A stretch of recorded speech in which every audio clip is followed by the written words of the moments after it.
you have to hold at least 10 quant. Right, so in this video, we're going to be reacting to Quant CEO Gilbert Verdian speak on Quant's price and where he sees it heading. So if you're not holding any quant, make sure to stick around till the end of the video to see what he has to say. We're also going to be analyzing the market, Quant's price, and a deeper analysis on Quant's behavior, so make sure to stick around. Without further ado, let's check out the crypto market, and as you guys can see, it is looking very green, very bullish today.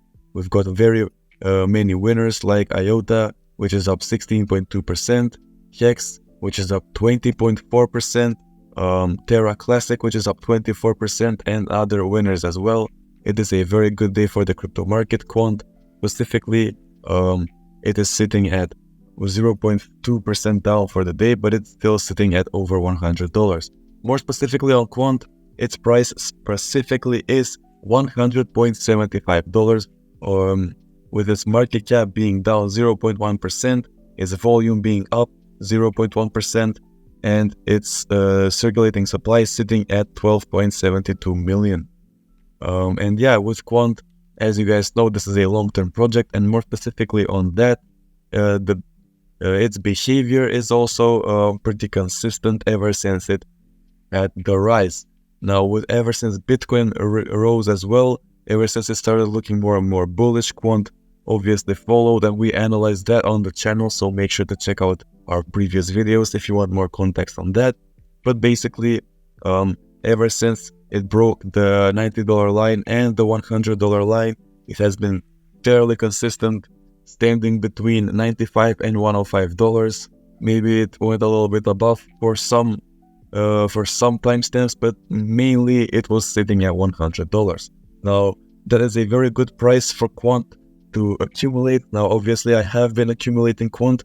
I wouldn't be covering this project so much if I had zero Quant to my name, but yeah, obviously now is a great time to buy Quant. Now, not everyone could have caught it when it was at $2, which was when this video was actually made. Can you think about that, guys? This video was actually made when Quant was at $2.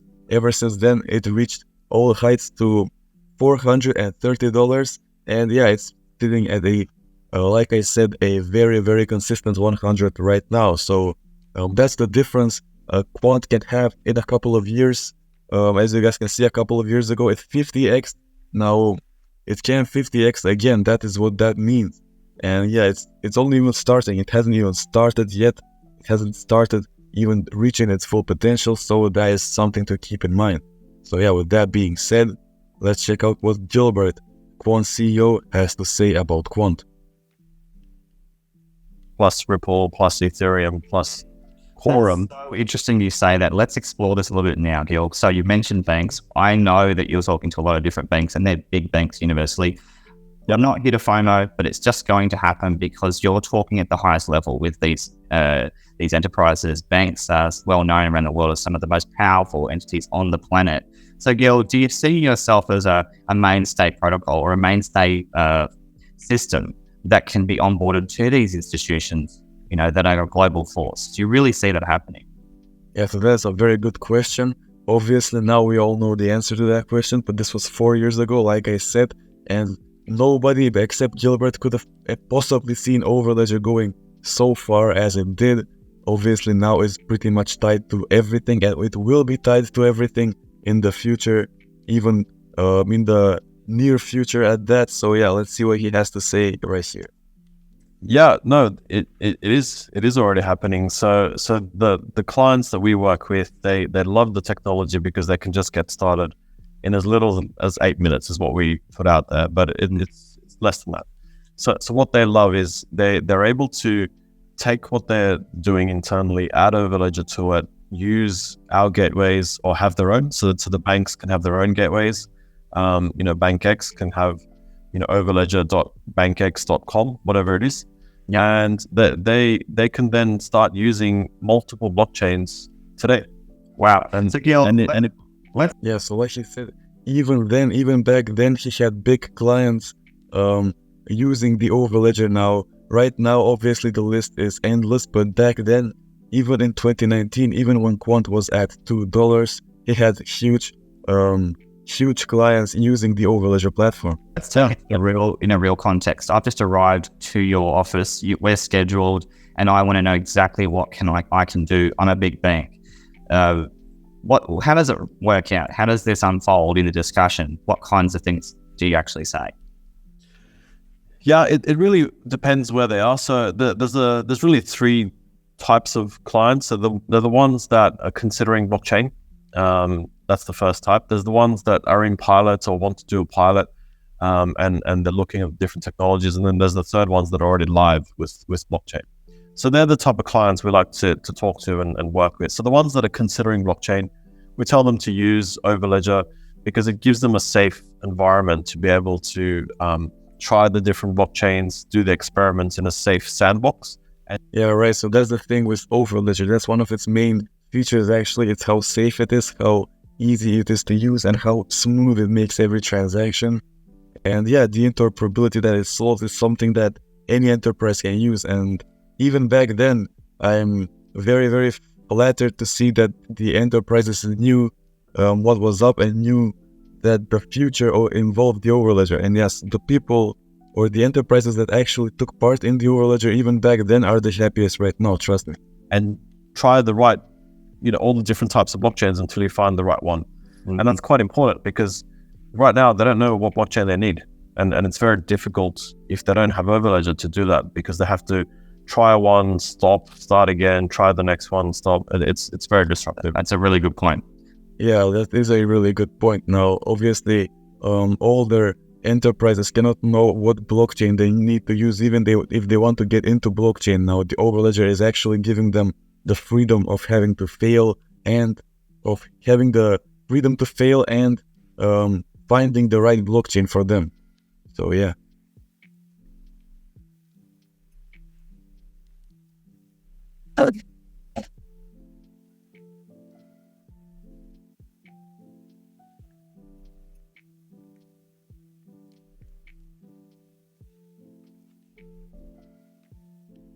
With those methods, so we're using the same enterprise charging model, okay. And then that allows them to build and create technology on Overledger, and then they need to pay the transaction fees on top. So right. The transaction fees, it's the amount of read and write they do, and it could be unlimited, so they can pay an unlimited license. It could be by volume, and they could do prepay. They can do pay as you go. They can do arrears. So I've used like Amazon. You use 1 gigabyte a month for your web hosting. You pay 1 gigabyte of data. That's the volume you use. So it's a similar approach. And then we've got a platform fee which they pay as well. So this is all around powering the ecosystem for enterprise with Quant, with the token. Mm-hmm. And so we for the platform fee, we handle, and the treasury functionality in there handles all that complexity. And that's a really big point I want to... Yeah, so now we've actually reached the point of the video where we talk about the pricing of the Overledger, and obviously a platform like that cannot have a fair price. Even then, it does so many things that businesses are happy to pay for it, enterprises are happy to pay for it, and like Gilbert said, they're using a proven pricing method, which is also always very good. I'm going to go to that. Yeah. Don't worry. But let's stay with the subscription system first. Now, with regard to the enterprise, there's also some other aspects to it. But the one part is that you don't have that incentivization mechanism like you do with the devs. Is that right? Incentivization in what way? Sorry, for monetizing. Yeah, in the sense that, as we're talking about with the Quant token, you really use that for the developers, and I'll talk about that with regard to trying to really build out the value of the token for them. You incentivize, in innovation, but there isn't quite the same system for the enterprise in that respect. No, it is. So with enterprise, so the treasury function handles that conversion of their fees from fiat into Quant, and the treasury buys that for enterprise. Yeah, so that is very key. Obviously, the interviewer tried to catch Gilbert lacking there, but there is a Quant treasury luckily, and everything will run smooth, like we said. So yeah, that is always very good. And yeah, that even then, there's no flaws in the Overledger so far. I can't really see anything. So yeah,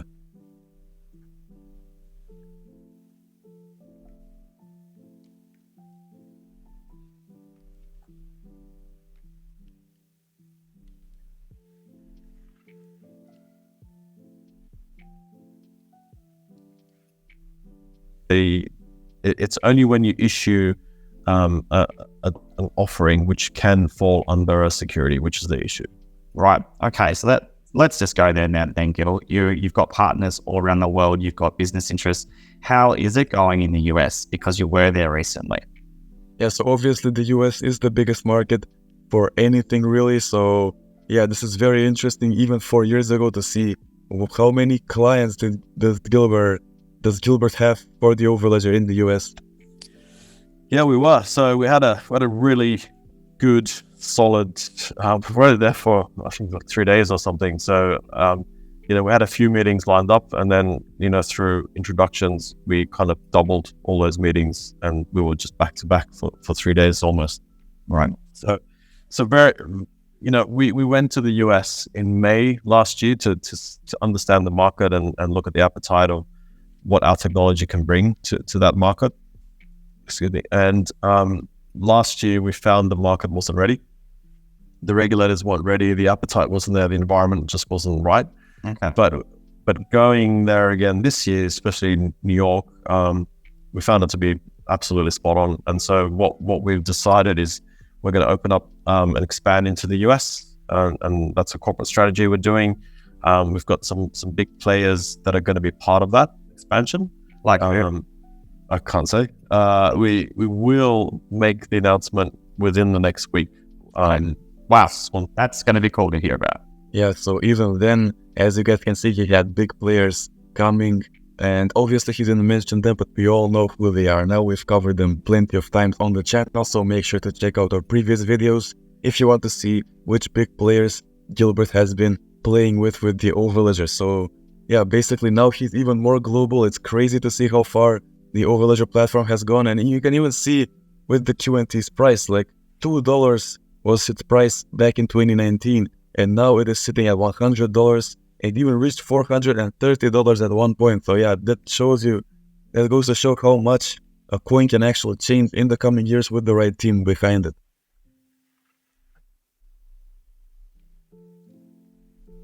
I suppose from the back end, rather, in different regions of the world. Really? Yeah, so I think in the next year we'll have more people on the ground in the offices where we have client engagements with. Right. And we have our, as everyone knows, the London and Swiss office.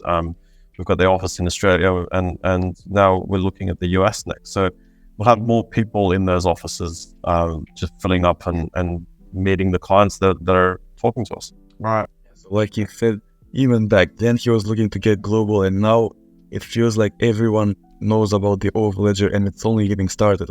For a little bit of time, everyone will know the Overledger. So yeah, that is amazing.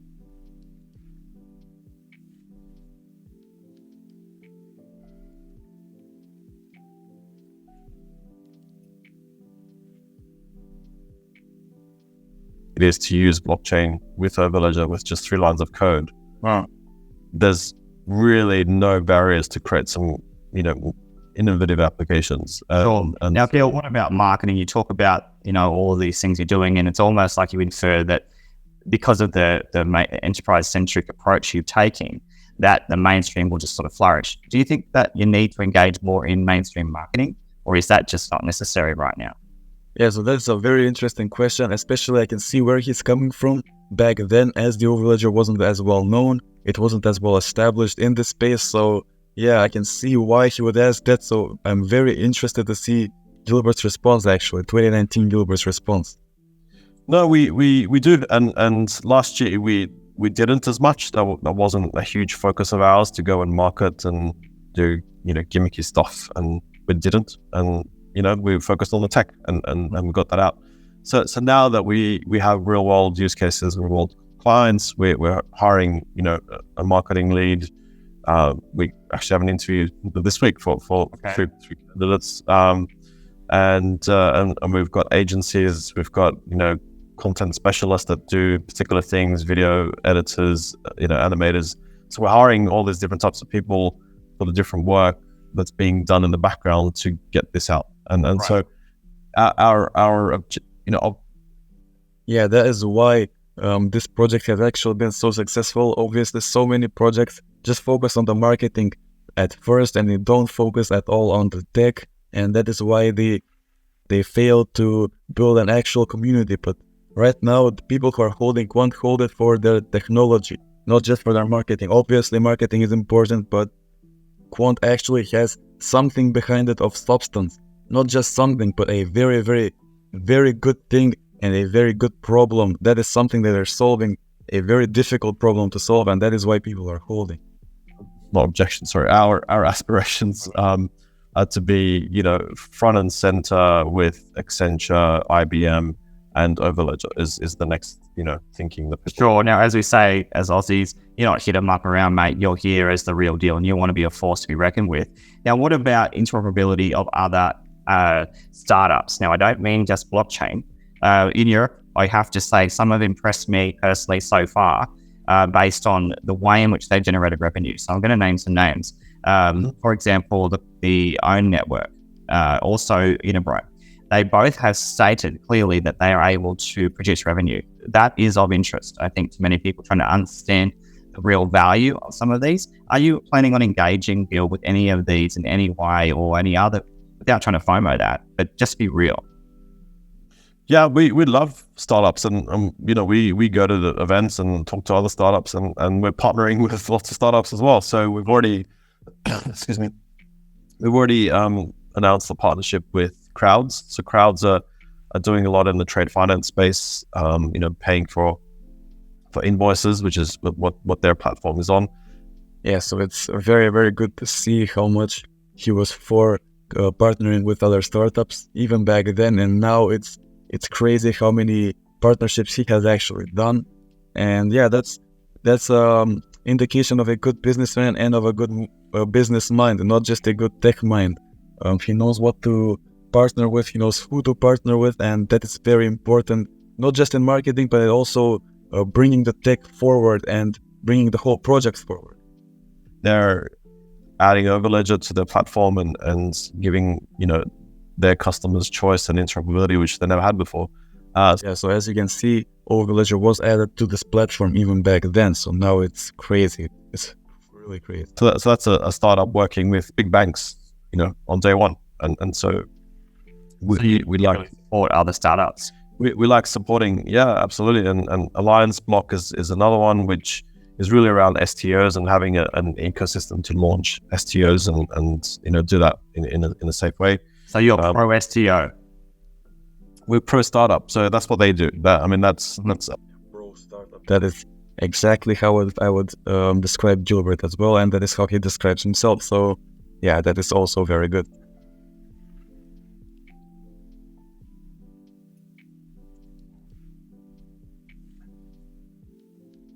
They provided the technology and gave easy access to students at university, doing graphics, doing design, all the arts, and they left university and they went into the corporate world, and they still wanted to take Apple with them, and so that's how Apple, penetrated IBM's market share of PCs, because people grew up.